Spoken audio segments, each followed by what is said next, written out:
Dr. Siobhan O'Sullivan does like knowing animals. Dr. Siobhan O'Sullivan does like knowing animals. Hey you guys, welcome to Knowing Animals, the podcast where we talk to animal studies scholars about a piece of their work. I'm Siobhan O'Sullivan and I do like knowing animals. As always, this episode of Knowing Animals is brought to you by my dear friends at ASA. ASA is the Australasian Animal Studies Association. ASA is a membership organisation for animal studies scholars. ASA does absolutely fantastic work supporting animal studies scholars, but ASA also needs your support. There are a couple of ways in which you can support ASA. One way is to become a member. Membership is just $50 Australian. But also you should go and like ASA, the Australasian Animal Studies Association, on Facebook, and also subscribe to them, go to their website, see what they're up to, receive their newsletter, and just generally participate in their online community. So that's ASA, the Australasian Animal Studies Association. Now this episode of Knowing Animals once again comes to you from lovely Sydney town. And I'm thrilled to be able to introduce a colleague of mine from UNSW. I've had a little bit of reluctance getting my colleagues on the program, so it's wonderful to have a colleague on. This episode of Knowing Animals, I'm joined by philosopher Simon Lumsden. It's traditional for me to mispronounce people's names. In fact, if I do pronounce people's names correctly, that's considered very problematic among my listenership. Simon is Senior Lecturer in Philosophy at UNSW, and today we're going to discuss his journal article, Veganism, Normative Change and Second Nature, which was published in the journal Environmental Philosophy in 2017. Welcome to the podcast, Simon. Thank you very much for the invitation to come and speak to your listeners. Now, Simon, can you start by telling us why you wrote this piece? It requires a bit of a backstory to say why I wrote this piece. Generally, I have a couple of interests in philosophy, one of which is in German idealism, which is the figures writing at the beginning of the 19th century in German philosophy, such as Hegel and Fichte and Schelling. And with those figures, there's a general concern with a whole range of issues in philosophy, but one of which is not really animals, not in any direct sense. But one of their central concerns, nevertheless, is to understand the way in which culture frames how we think. And so in that context, in the context of my interest in German idealism, what I've tried to do is mesh that with an interest I have in the notion of habit. Habit is a central concept in philosophy, and one of the issues with the idea of habit is how it challenges a couple of the kind of central orthodoxies of the philosophical tradition. Do you want me to talk about that, or...? I do. There's going to be a lot. I sense that there's going to be a lot to unpack. So Why don't you start with your opening gamut, and then we'll work back and try and define some of the concepts. All right. So there's a kind of philosophical argument about why I'm interested in this topic, one of which has to do with one of the kind of central planks of modern philosophy, which is the notion of autonomy.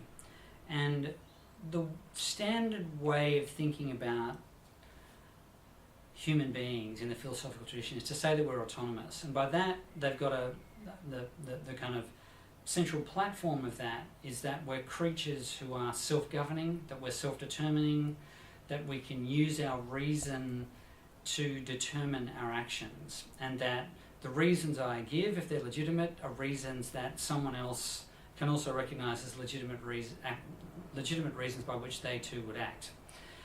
Now, this makes philosophy sound like it's a very rational discipline, which it is. But going against that idea is a whole other kind of branch of philosophical inquiry, which would say that a lot of our norms are not governed in such a kind of hyper-rationalistic way, that the norms by which we orientate ourselves in the world, by which we make sense of the world, by which we undertake our kind of ordinary engagements with everything is in fact framed by sort of sedimented cultural practices. And this is sort of where philosophy and sociology come together in philosophy. So, again, going back, the standard way of thinking about what constitutes a legitimate reason by which we act is to think of it as something that's authenticated in what philosophers would call the space of reasons. So they would think of the norms that govern our action as primarily taking place within a kind of rational space, and that what we do as human beings is we contest those norms. We're contesting them, and we're having conversations, as you and I might, about whether or not that's a good norm, a good reason to justify things. It's sort of like the entire world is a space in which we're negotiating the legitimacy of a kind of rational argument. Now, I would say that yes, some of our norms are like that, and we want to hold on to that idea that being able to contest norms is something that's really important for what it is to be a human being. But a lot of our norms are just given to us through our culture, and they're largely uncontested. And that's where, going back to what I said at the start, the idea of habit and the way in which figures within the German idealist tradition and other traditions have conceived of the central role of habit in culture becomes really important for contesting that view of, rationality. So, Simon, one word that really jumped out at me then that I think it would be worthwhile clarifying is, what is a norm? What do you mean by that idea of a norm? A norm would just be, it's a very broad notion. In fact, it's a kind of notion that really only sort of gets used in a prolific way in the 20th century. In the 19th century, there's some reference to norms, but it's really a kind of 20th century term. And a norm is a kind of broad term by which we would describe the sort of values by which we make sense of the world around us, and the values that we appeal to judge an action to be legitimate, but it can also just be implicit things. So, for example, the way in which we would treat one another in a social setting is governed by conventions or norms, right? Mm-hmm. So there's kind of norms that they're largely ways of regulating our social interaction, is what I would say. Yeah. Mm. And usually you would say they're underpinned by some kind of principle that you could appeal to. Mm. So then we're talking about norms which are some kind of value that we either hold dear ourselves or hold dear ourselves and wish to encourage other people to also hold. Or that the culture holds to be central to it. Yeah, or that is culturally prescribed. Yeah. And then we're also talking about habit, which is, I guess you're saying things that are going on around us that we just continue to reproduce. Yeah, that's right. Yeah. Now habits can be just reproduced unreflectively. They can also be things that are reproduced, that we can consciously cultivate habits. So habit occurs at the level of culture and it occurs at the level of an agent.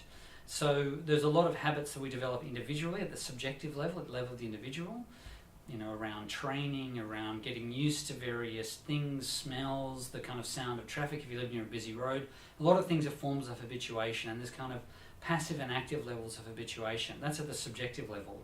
At the level of culture, you can say that habits function in this kind of normative domain, that they are this kind of realm of values that govern a lot of our interaction at the social level. Mm.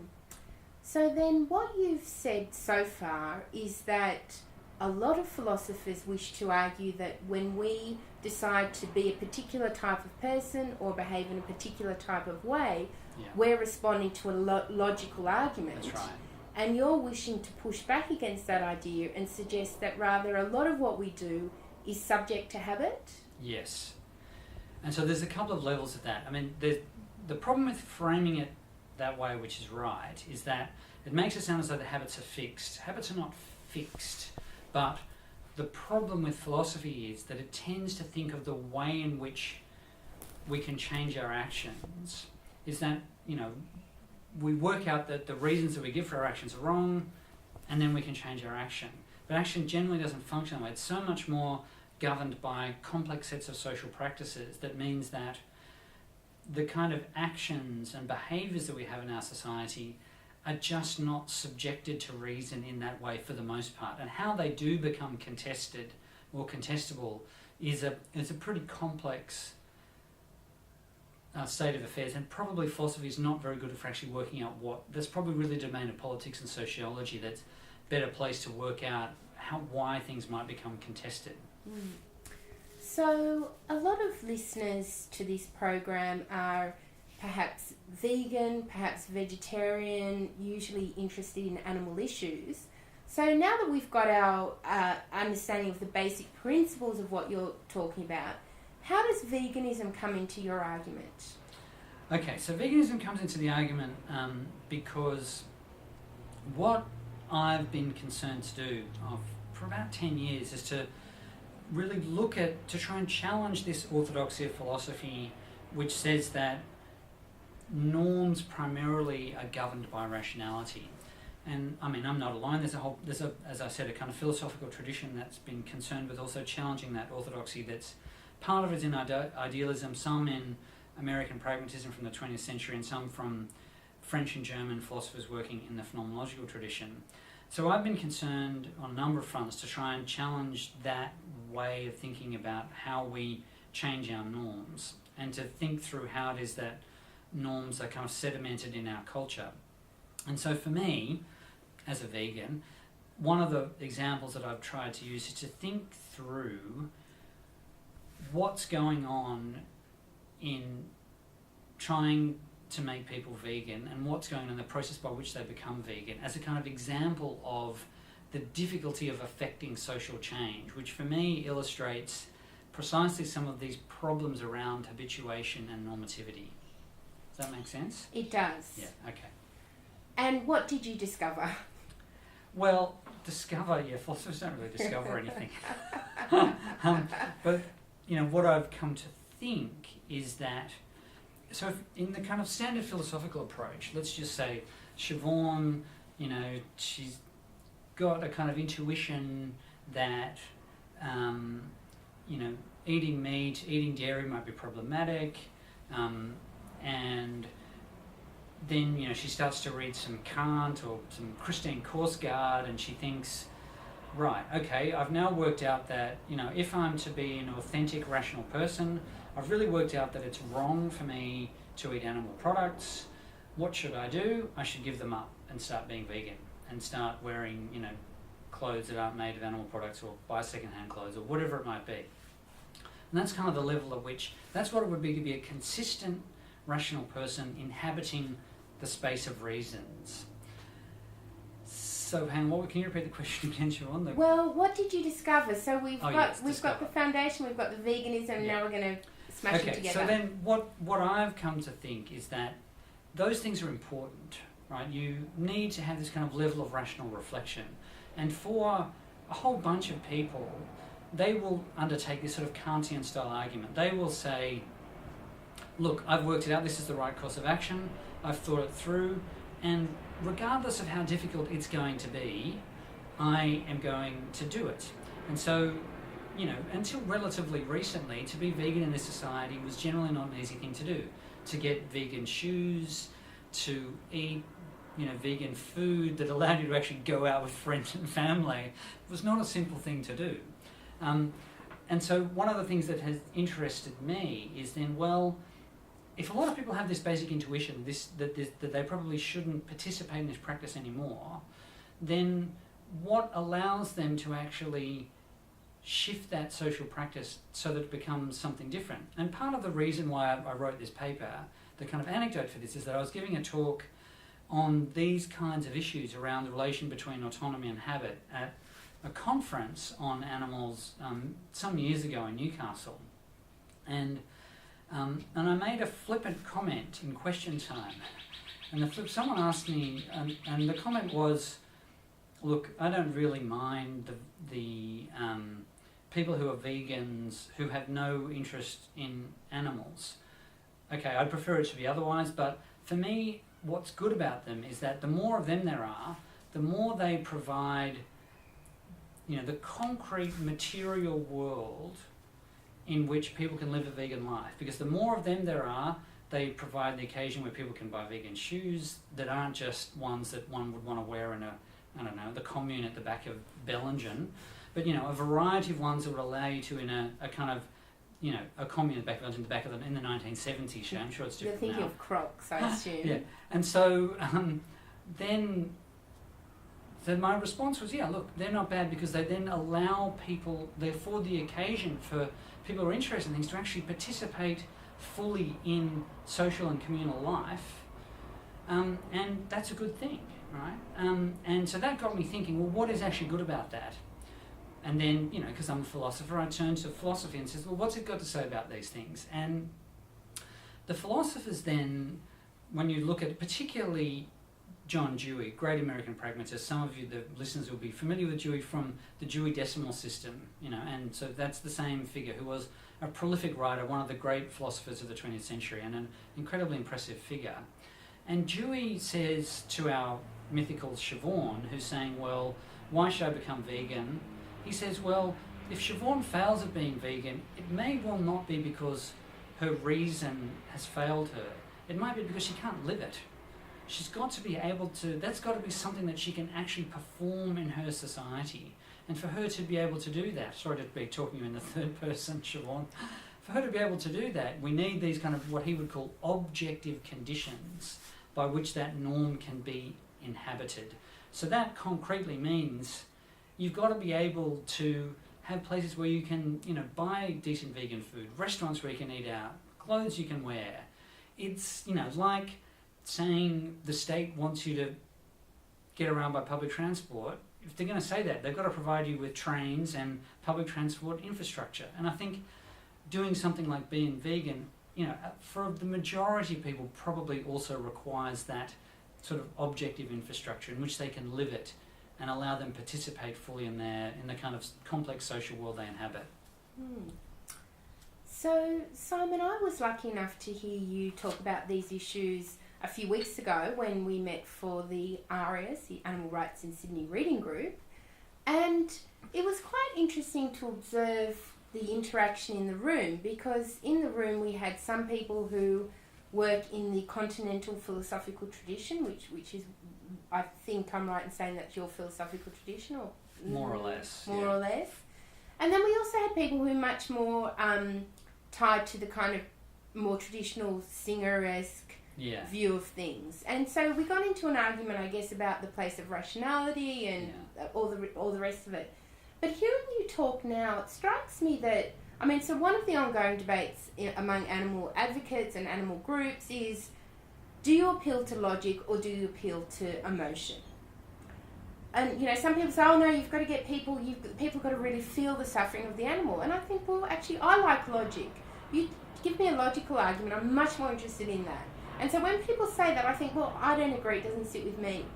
But it strikes me that you're actually giving us a third component or approach, which is not necessarily appeal to logic or appeal to emotion, but rather create an environment in which being that type of individual is relatively easy. Is that right? I think that's right, and I think it's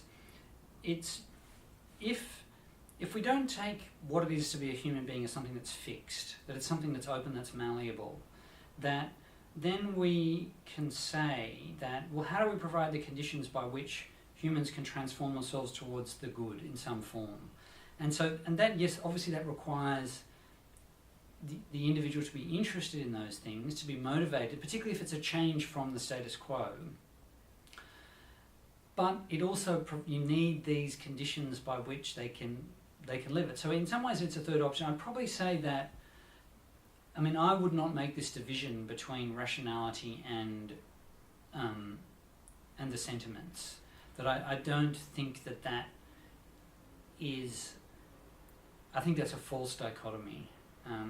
Right? Yes, generally the way in which we're orientating ourselves in the world, the way in which we're governed in our life, is not generally through kind of premises and conclusions, and generally the nature of our orientation is always governed in some form by an emotional register, and that never leaves us. That sort of mood and emotional register is always present in us, even in the most rational, reflective moments. That in itself still is a kind of disposition towards a kind of reflective engagement in some form. It's still got an emotional register. The issue is, at one level, we've got to be able to think about how that sentiment is able to be transformed at the same time. That sentiments aren't, because there's a kind of standard way in philosophy of thinking that the emotions are fixed, that we just have this kind of emotional life that's given to us by nature and it's kind of ordered in some form.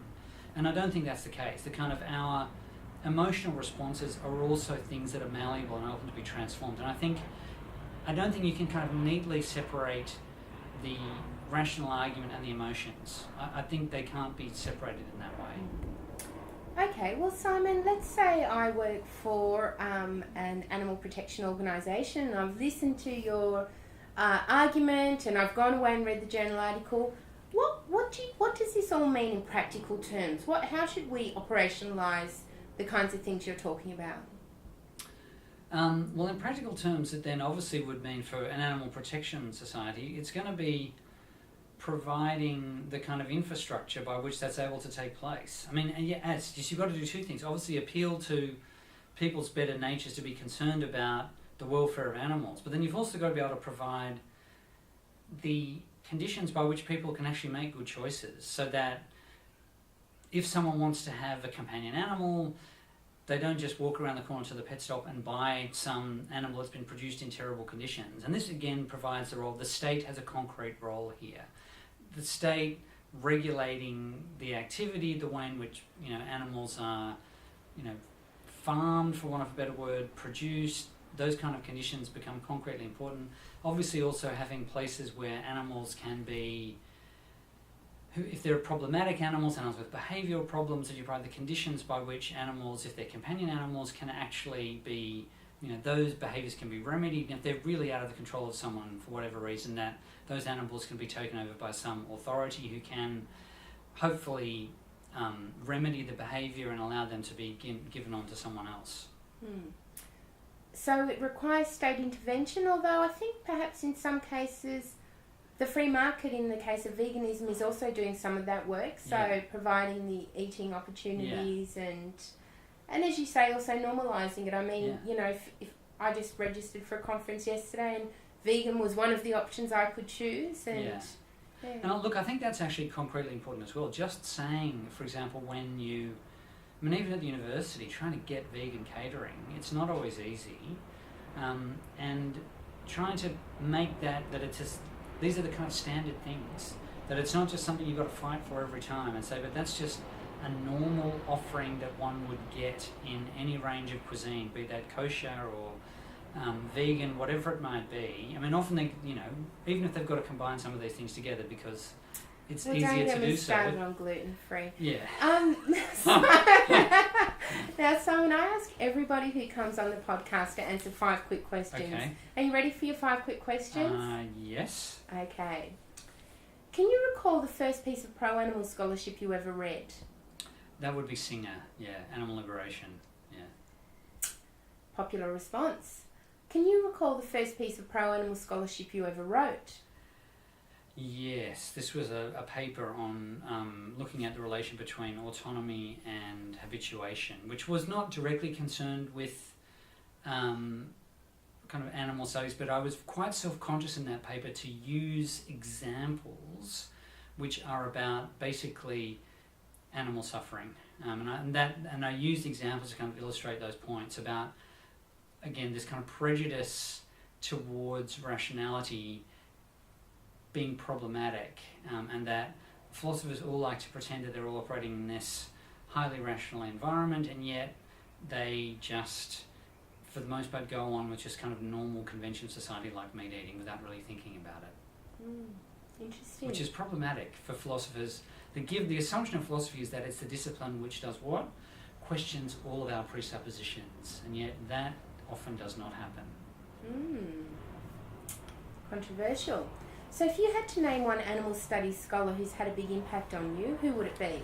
I couldn't really name anyone. In fact, it's the reverse. It's more that it's such a neglected issue in philosophy, because even though Singer is someone that I've read, and in some way I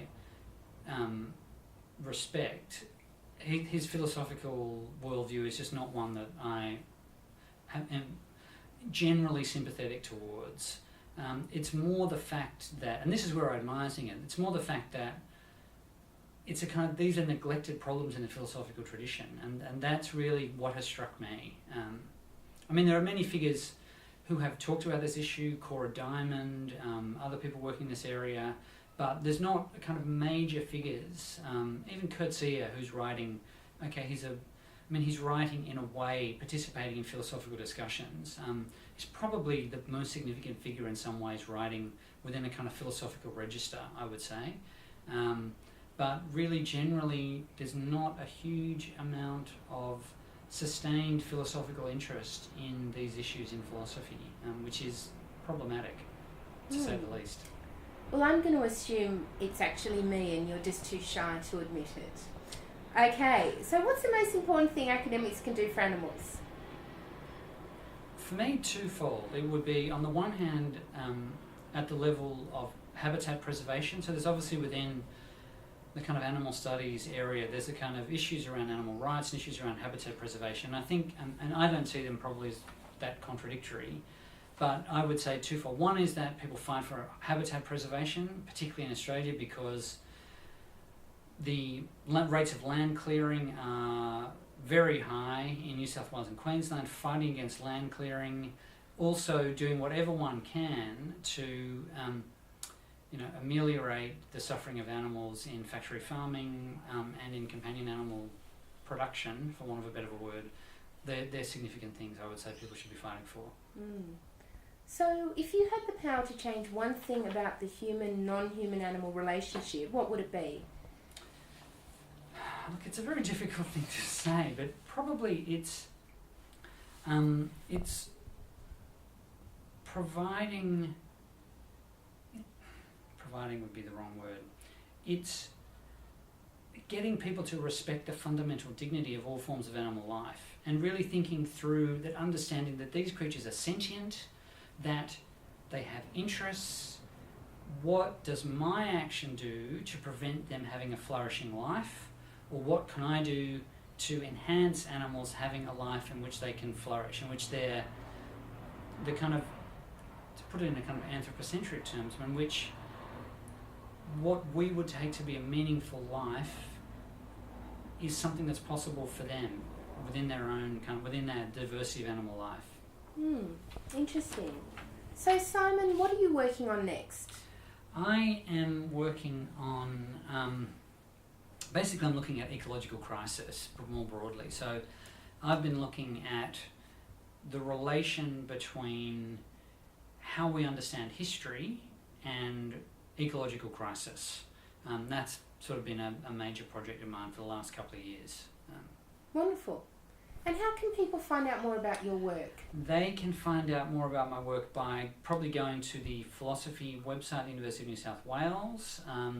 They'll kind of list all the papers that are published. A lot of those are kind of technical, philosophical papers that probably aren't a lot of interest to kind of general audience. Then they can go to my academia.edu site, which you can find. There's a link to that through my webpage at work on the University of New South Wales site, and that has probably some papers of more interest to people that are coming out in the next year, that aren't sort of such technical papers on German idealism. Sounds wonderful. Sounds promising. Well, Simon, thank you so much for joining us for Knowing Animals, and thank you to the listeners for joining us for Knowing Animals, the podcast where we talk to animal studies scholars about their work. Now, don't forget to follow us on Twitter at knowing_animals, or you can follow me at so_s. Knowing Animals also has a Facebook page called Knowing Animals. And finally, don't forget to leave us a review on iTunes. Reviews make it easier for other people to find us because it helps us move up in the rankings. I'm Siobhan O'Sullivan, and I do like knowing animals.